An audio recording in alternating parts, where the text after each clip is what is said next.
وہ فق چہرے کے ساتھ کھڑی تھی اور اس کی بابی اسے عجیب طرح سے دیکھ رہی تھی، مگر اس کی نگاہیں اپنے بابا جانی پہ ٹکی تھی اور وہ منتظر تھی کہ وہ کیا بولیں گے۔ ہو گیا تمہارا، اب یہاں سے دفع ہو جاؤ۔ تمہیں کیا لگتا ہے تم بکواس کرو گے اور میں تمہاری ہر بکواس پر یقین کروں گا؟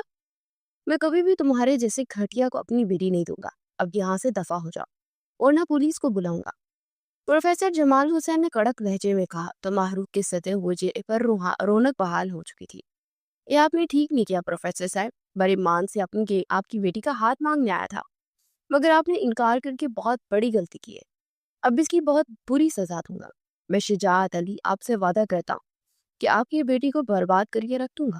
اس شخص نے انتہائی بدتمیزی سے کہا۔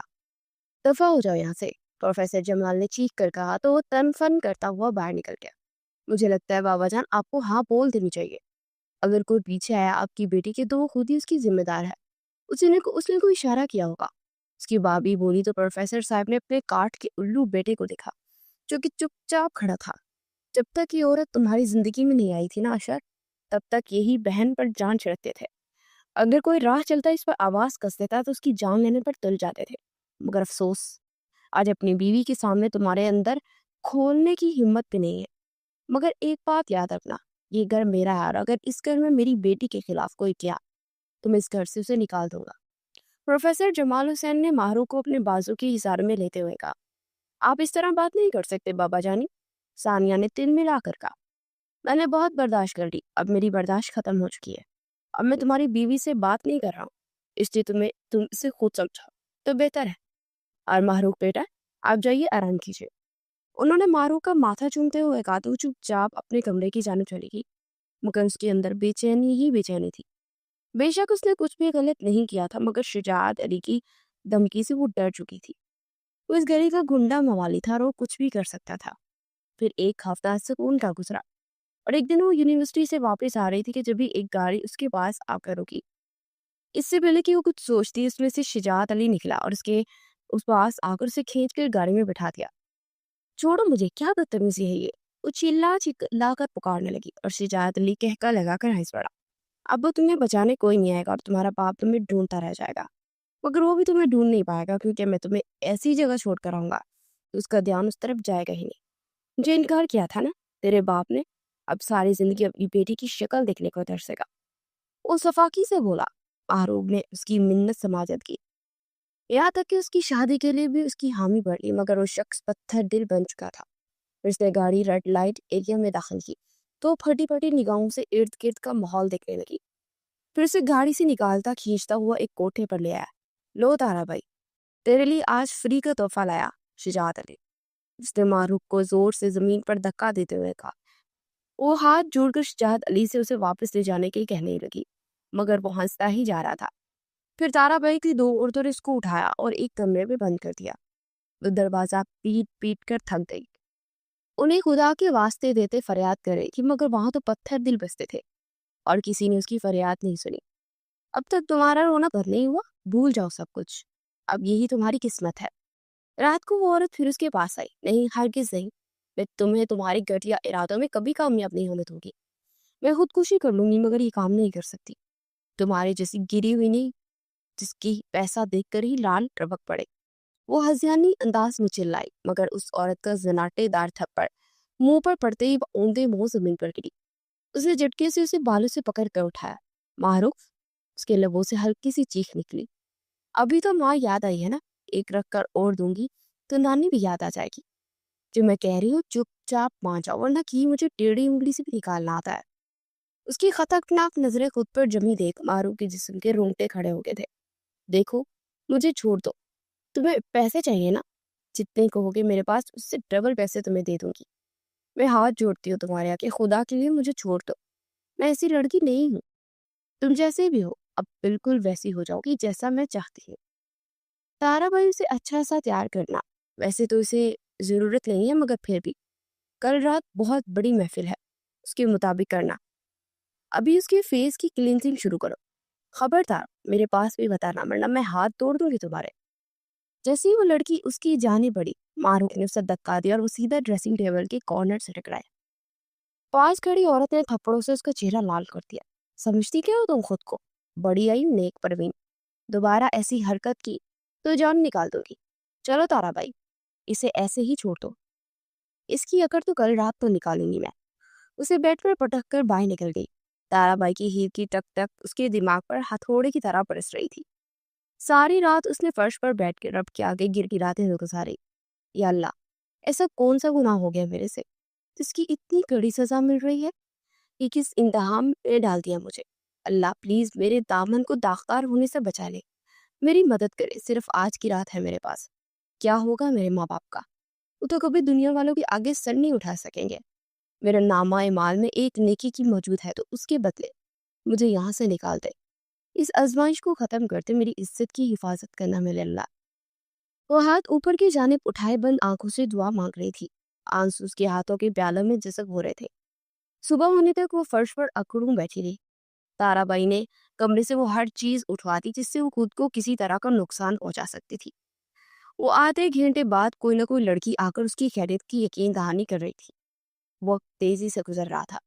وہ بمشکل اٹھ کر کھڑکی کے پاس آئے. کہیں کوئی روزن نظر نہیں آ رہا تھا.